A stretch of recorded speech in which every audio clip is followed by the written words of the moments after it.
जय श्री हरि। प्रभु प्रेमी भक्तजनों को मेरा हृदय से नमन।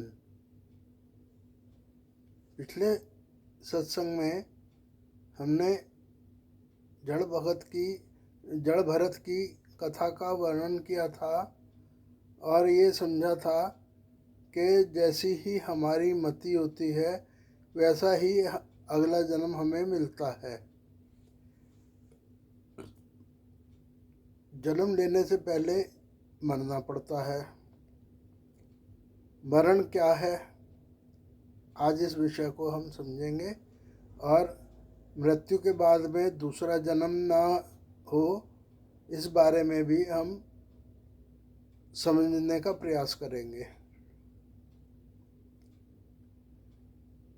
जिस मरने से जग डरे मेरे मन आनंद, कब मरिए कब पाइए पूर्ण परमानंद। ये जो मरने का डर है ये मिथ्या है।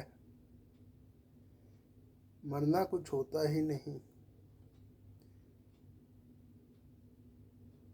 क्योंकि जिस दिन हमें ये समझ आ जाएगा कि हम ये शरीर नहीं, हम ये आत्मा हैं और शरीर नश्वर है, आत्मा अजर अमर अविनाशी है।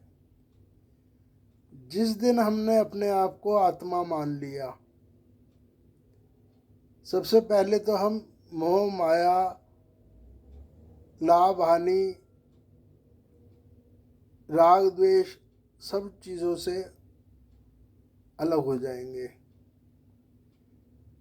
जिस दिन हमें माया से छुटकारा मिल गया, संसार से छुट्टी हो गई, तो हम अपने आत्म स्वरूप को पहचान लेंगे और उसमें ही स्थित हो जाएंगे।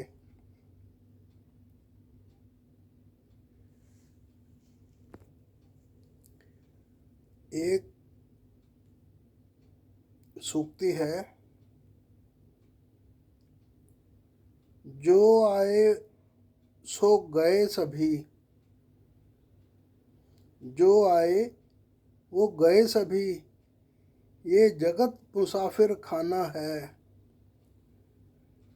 ठाकुर जी के दास तू भी तैयारी कर ले, क्योंकि सबने एक ना एक दिन जाना है।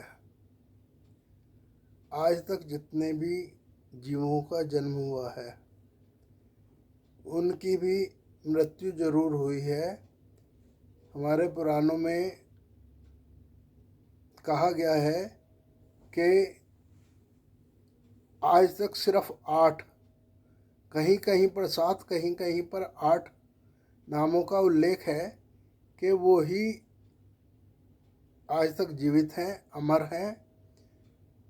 कोई शाप की वजह से, कोई आशीर्वाद की वजह से।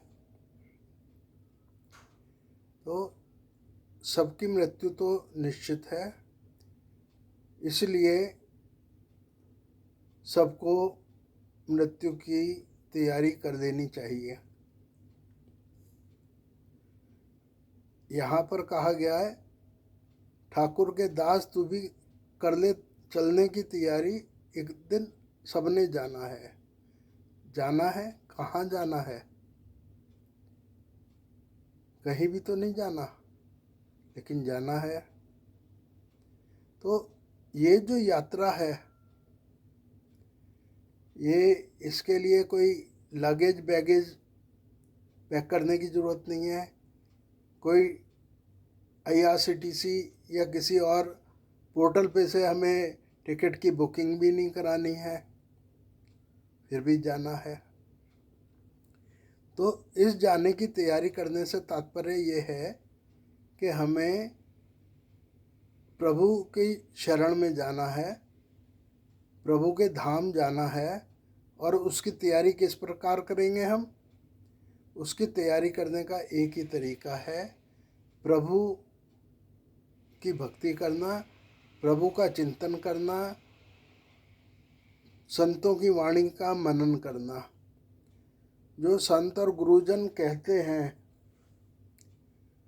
उनको सिर्फ कानों से सुनना नहीं है, हमें मन और बुद्धि के अंदर उनको ले जाकर उनका मनन करना है, चिंतन करना है, क्योंकि वो जो रास्ता बता रहे हैं उसी रास्ते पर चलकर ही मुक्ति है। तो जन्म मरण से मुक्ति पाने का सूत्र बहुत सूक्ष्म सा है, जरा सा है। बहुत कुछ आप पढ़ लिख लीजिए, प्रयास कर लीजिए, इस छोटे से सूत्र के आगे वो सब नाकाफी है। सूत्र है राग और द्वेष दोनों से मन को मुक्त करना। राग में भी हमें पुनर्जन्म मिलता है और द्वेष में भी हमें पुनर्जन्म मिलता है। मन में कुछ भी भाव होगा तो हमारा पुनर्जन्म होगा। मन में कुछ भी है तो वो मल है, और मन को निर्मल करना ही मुक्ति है। मल का मतलब मलिन चीज, गंदगी। संसार की हर चीज मलिन है, हर चीज में गंध है।